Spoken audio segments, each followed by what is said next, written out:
My name is Jenny Chen, and in the restaurant business, success isn't just about fancy ingredients or prime locations. It's about soul. Something my mother-in-law, Margaret Wong, never understood, even as she built Golden Dragon restaurants into a 30-location chain. You started as a waitress, she loved reminding me during family dinners. Don't forget that. I hadn't forgotten. How could I? Those years of serving tables at the original Golden Dragon had taught me everything about the restaurant business, from the front line, where real success or failure is determined. What Margaret never knew was that her son Michael hadn't married just a waitress. I'd been a culinary prodigy, trained in both classical French cuisine and traditional Chinese cooking. But more importantly, I was the granddaughter of Chef James Chen, whose secret recipes had made the original Golden Dragon famous. My grandfather had been Margaret's first chef, back when she had just one small restaurant in San Francisco's Chinatown. His Hong Kong-style seafood dishes drew crowds from across the city. Food critics raved about his mysterious dragon sauce, a recipe he never shared with anyone, except me. Recipes are like children, he told me during our secret cooking lessons in his tiny apartment kitchen. You don't give them to someone just because they have money or power. You wait for someone who will love them, nurture them, help them grow. When he passed away, everyone assumed his recipes died with him. Margaret tried desperately to recreate them, hiring chef after chef. None could capture the magic.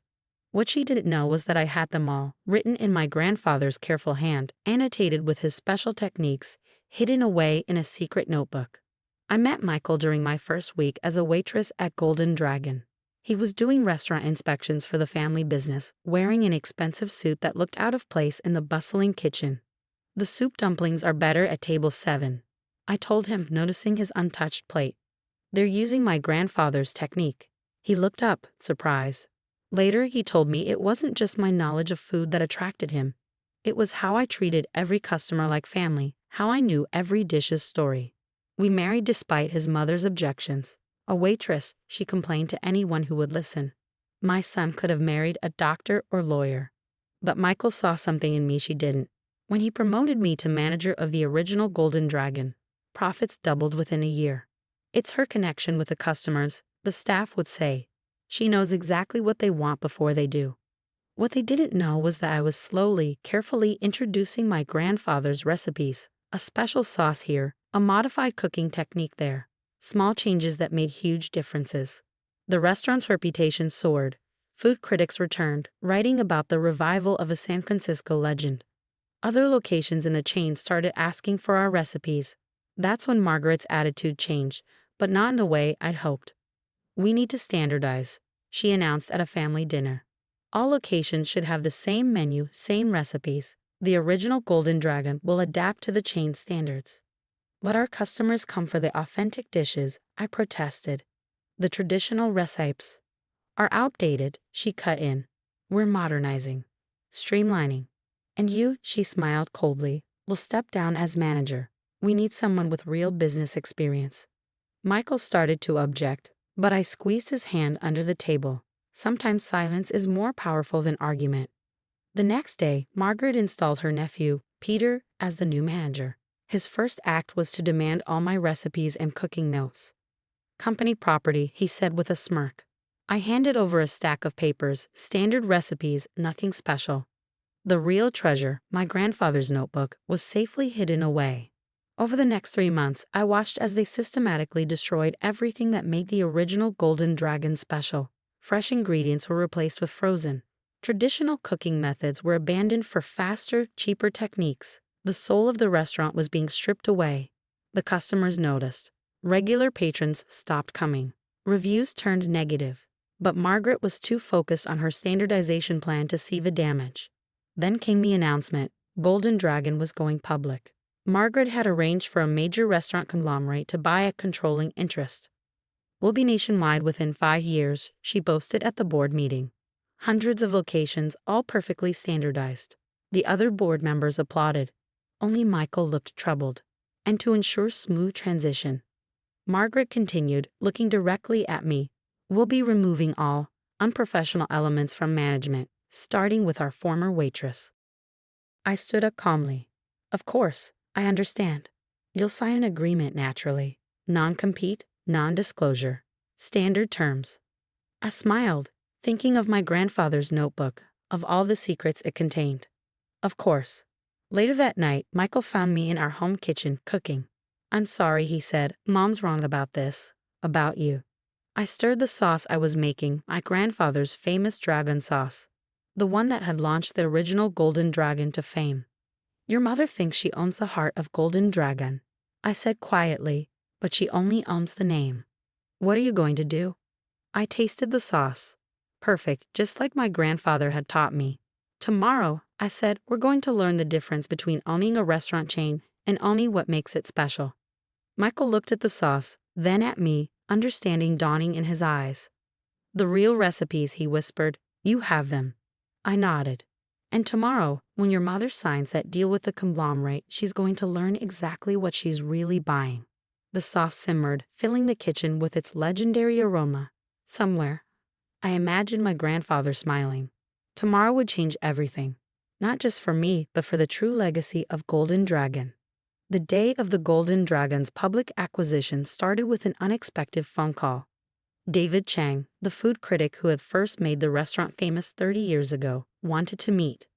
"I heard about the sale," he said, "and about the changes they're making to the original location. Please tell me you saved your grandfather's recipes." We met at his favorite dim sum place, far from any Golden Dragon location. I brought a small container of sauce.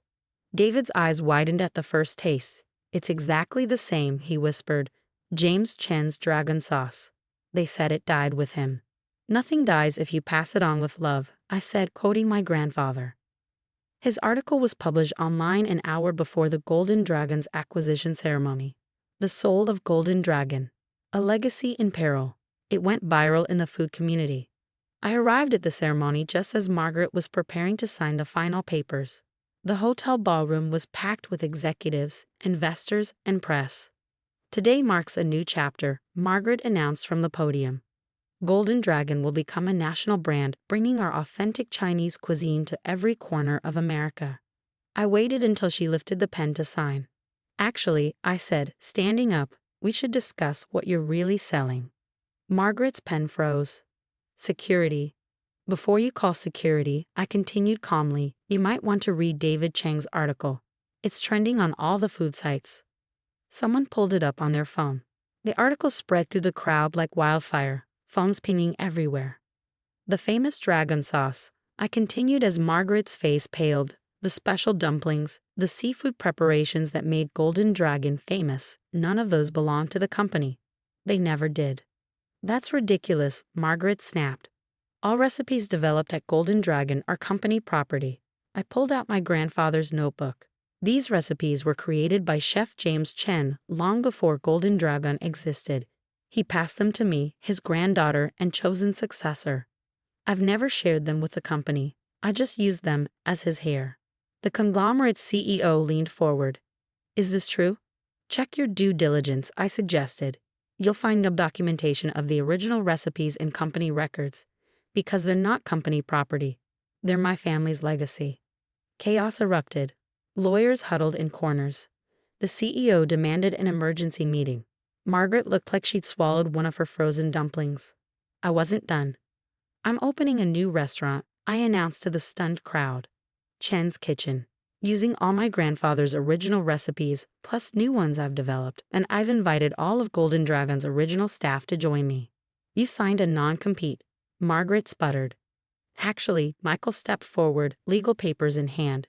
"She never signed anything. You were too busy rushing the acquisition to finish the paperwork." The conglomerate's CEO looked physically pained. "Without the original recipes, Golden Dragon is just another chain restaurant," I finished. "With frozen dumplings and standardized sauces, worth maybe a tenth of what you were about to pay." The acquisition collapsed within hours. Golden Dragon's stock price plummeted. Margaret's standardization dream crumbled as investors fled. But I wasn't interested in destruction. I had a restaurant to build. Chen's Kitchen opened 3 months later in the heart of Chinatown, just 2 blocks from the original Golden Dragon. The line on opening day stretched around the block. David Chang's review said it all. "The soul of Golden Dragon lives on, reborn in a new body but carrying the same spirit that made us fall in love 30 years ago." We did things differently. Every chef was trained personally in my grandfather's techniques. Every sauce was made fresh daily. Every customer was treated like family. Michael joined me, leaving his mother's crumbling empire to help build something authentic. I finally understand, he told me. It was never about the number of locations. It was about putting love into every dish. The success was beyond anything Margaret had imagined. Within 2 years, we had 5 locations, not hundreds, but each one special, each one maintaining the highest standards. Celebrity chefs begged for apprenticeships. Food critics called us the most authentic Chinese restaurant chain in America. Margaret tried everything to compete. She hired famous chefs, imported expensive ingredients, even attempted to recreate my grandfather's recipes. Nothing worked. Without the soul, it was just expensive food. Eventually, she came to Chen's kitchen as a customer. I seated her myself. "I don't want your forgiveness," she said stiffly. "I'm not offering it," I replied. "I'm offering you dinner, the way my grandfather would have made it." She cried at the first taste of dragon sauce. "It's exactly like I remember," she whispered, "from the very beginning." Today, Chen's kitchen is renowned not just for its food, but for its philosophy. We grow slowly, train thoroughly, and never compromise on quality. Each location has its own character while maintaining the core traditions my grandfather established. The original notebook sits in a glass case in our flagship restaurant, open to my grandfather's dragon sauce recipe. Next to it is a newer notebook, my own recipes and techniques, developed over years of cooking with love. Margaret still comes in occasionally, always sitting at the same corner table. She's learned to appreciate what she once dismissed: the value of tradition, the importance of soul in cooking. Last week, she brought her granddaughter, who wants to be a chef. "Would you consider teaching her?" Margaret asked quietly. "The real way, like your grandfather taught you." I looked at the young girl's eager face and remembered my own lessons in that tiny apartment kitchen. "Recipes are like children," I said, quoting my grandfather once again. "They need love to grow." The girl starts her apprenticeship next month. Sometimes revenge isn't about destroying what others build. It's about building something better yourself. My grandfather understood that. He didn't just leave me recipes, he left me a philosophy about food, about business, about life. Success isn't measured in numbers of locations or size of profits. It's measured in the smiles of satisfied customers, in the pride of well-trained chefs, in the preservation of traditions that deserve to live on. As I write this from my office above Chen's kitchen, I can smell the dragon sauce simmering below. The same sauce that launched a legacy, that taught a lesson about the true value of tradition. Margaret learned that you can own a restaurant chain without owning its soul. I learned that sometimes the best response to dismissal isn't argument, it's excellence. And somewhere, I know my grandfather is smiling, watching his recipes continue to change lives, one dish at a time.